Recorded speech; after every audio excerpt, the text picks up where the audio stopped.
Untuk membuat supermarket bangkrut, sang manajer punya ide pintar. Ia menganggap pintu otomatis supermarket membuat pelanggan terlalu mudah masuk. Jadi, ia mengganti pintu otomatis dengan pintu putar yang ramah lingkungan dan hemat energi. Begitu pelanggan masuk, pintu itu akan terkunci secara otomatis. Pelanggan harus mendorong pintu untuk menghasilkan listrik, dan hanya jika listrik yang dihasilkan cukup, pintu bisa terbuka. Manajer berpikir cara ini akan mengurangi jumlah pelanggan. Tetapi ternyata pintu ini menjadi sangat populer di internet. Ada lebih banyak pelanggan daripada sebelumnya karena mereka tidak hanya bisa berbelanja, tetapi juga menurunkan berat badan. Sang manajer lalu berpikir, meskipun ia tidak bisa mencegah pelanggan masuk, ia masih bisa menghentikan mereka berbelanja. Maka ia sengaja memilih produk yang ditolak banyak orang dan menaikkan harga barang hingga 10 kali lipat. Namun di luar dugaan, penjual itu ternyata keturunan koki kerajaan kuno. Makanan yang ia buat sangat lezat hingga membuat pembeli terkejut setelah mencicipinya.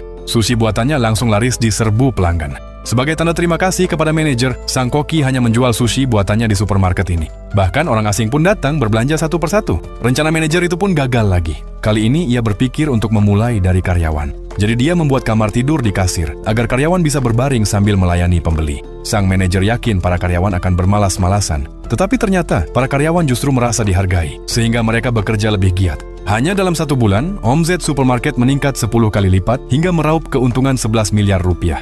Sang manajer memutuskan untuk menghabiskan semua uang itu.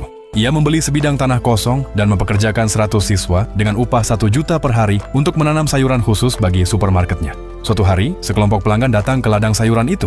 Mereka merekam para siswa yang sedang bekerja, lalu mengunggahnya ke internet. Tak disangka video itu menjadi viral. Semua orang berpikir makanan di supermarket ini sangat sehat dan alami. Bahkan seorang pangeran dari Arab datang ke supermarket dan memutuskan untuk berinvestasi sebesar 140 triliun rupiah.